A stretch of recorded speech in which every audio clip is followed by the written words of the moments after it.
Hey there, Stampers. This is Sherry Roth. I'm a Stampin' Up! Demonstrator from Alberta, Canada, and today we'll be working with the Autumn Abundance Paper Pumpkin Kit. I just showed you the 3 cards that you're intended to create using the kit, and then a layout that I created using it, and I will link to where you can find more information on that layout in the description below. And now I'm just showing you where I got the pieces from. So I took 2 of the card bases and I fussy cut those pieces from it. This envelope I ended up cutting into photo mats. So the photo mats are 3 1/4 by 4 1/4 and 2 1/4 by 3 1/4. And then I've got some of the die cut elements. I've got some vanilla cardstock, some of our 2-tone pecan pie cardstock, and a 12 by 12 vanilla card base as well. All right, so this piece actually measures 8.5 by 8.5. So I'm just measuring it to figure out what size I need to cut down the pecan pie cardstock.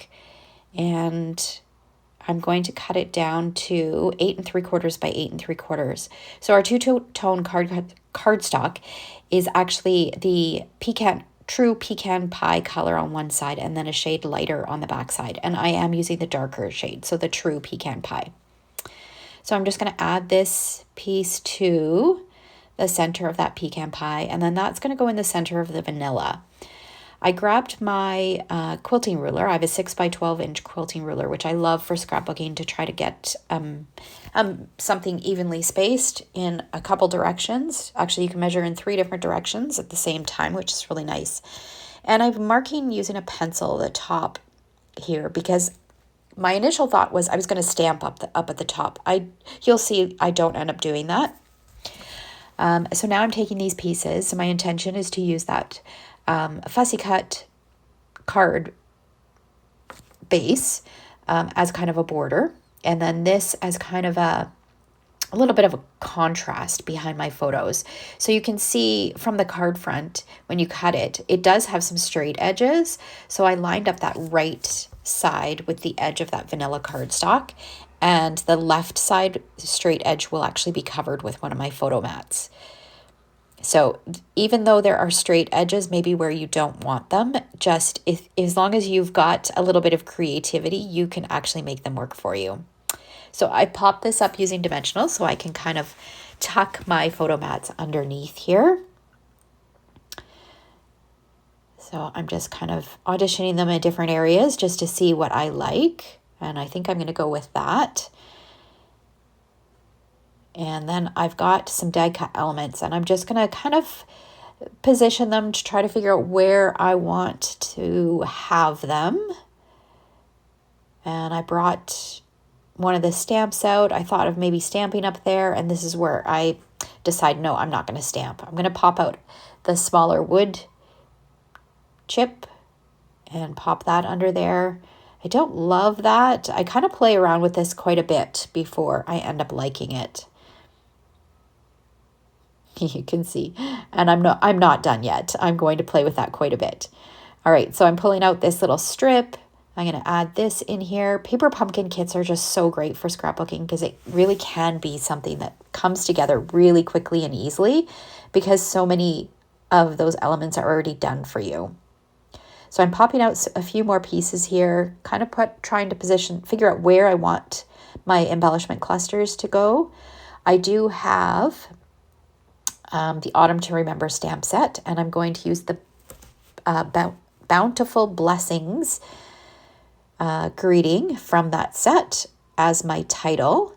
So this was the top part of that card base that I fussy cut all the leaves from. And I'm going to use that instead of pulling out another piece of vanilla to stamp on. I'm going to actually stamp on this. So I'm just making sure that it's going to fit and I don't have to stamp over top or across that where the score line is for the card front. So I grab my Versamark ink and my embossing buddy. I'm just going to give that a little rub just to get any fingerprints or oils from my fingers or static out of the cardstock. Ink up my greeting. So I'm just trying to be mindful. I want to make sure it fits in there without going across the score line. So I end up going crooked to make it fit. And I'm going to sprinkle it with some copper embossing powder. So there is some copper foiling in this kit, which is really beautiful. So I figured copper embossing powder would be a great addition to this layout. So I'm just tapping off the excess, and then I'll bring in my heat tool and heat that up.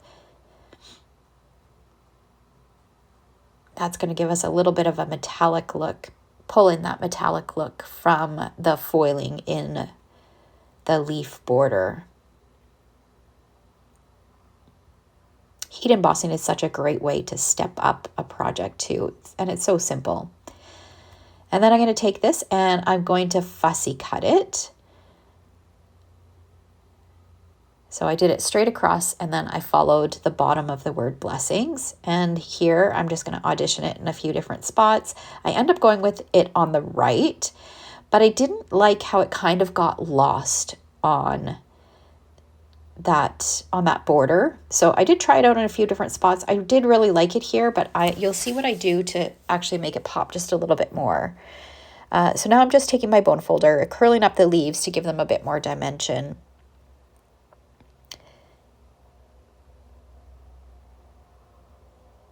And so I have this scrap of the soft suede, or not soft suede, sorry, pecan pie cardstock. And I'm just going to add this to the pecan pie, and then I'm going to fussy cut around it. And that's going to give me just a little bit of that brown border, and that's going to make it pop off the background a little bit more. Okay, so now we're going to move all these pieces, and we're going to adhere this larger piece. So back comes my quilting ruler, because remember I didn't stick it down last time.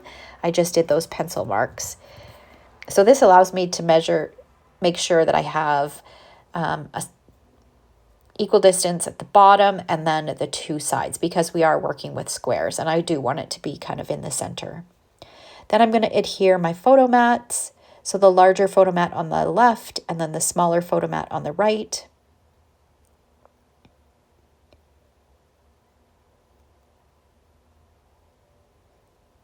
So that smaller photo mat, I'm going to have to be really particular about what photo I put in there, because a lot of it is covered over. So now we're adhering these pieces. So I put the little partial wreath die cut down, and then that, and then this is still not working for me. I find it such an odd shape. So I do end up sticking it down, but then I pick it up or peel it off afterwards, and you'll see what I end up doing with it. All right, so we're going to pop this up using some dimensionals, and then I'm going to tuck some more leaves. Those leaves that I curled up, those are going to get tucked in and hanging off of the right-hand side of our square. So I'm just going to use some of the mini glue dots that came in the kit, tuck that underneath. So I've got the blue leaf and the yellow leaf, the wheat leaf, I think it is. I'm going to put another blue leaf up at the top here to pull in some blue up top.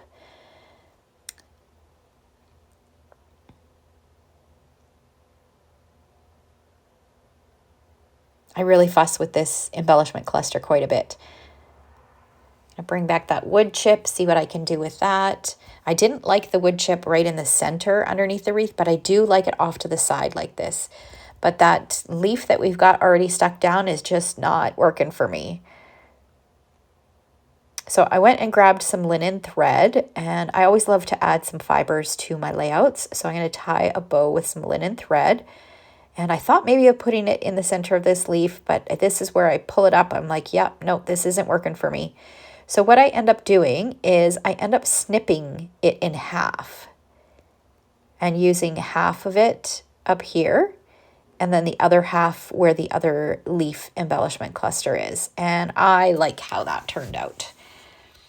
So we're going to use another mini glue dot to stick down our linen thread bow. And then we're going to tie another linen thread bow and add it to our bottom leaf cluster as well. And that other half of the rust-colored leaves is going to get tucked underneath there too. So I put it in between the blue and the wheat leaves that are there.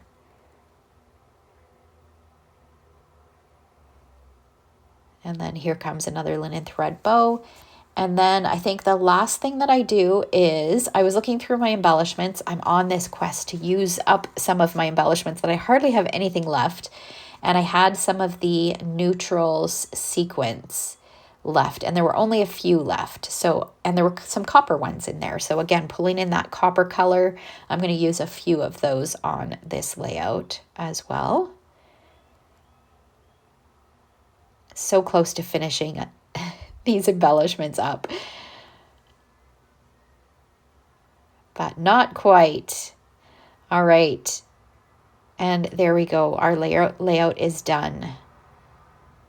So I hope you enjoyed this. If you are not yet a subscriber, hit that subscribe button. And if you did enjoy it, I would appreciate you giving me a thumbs up. Thanks so much for watching.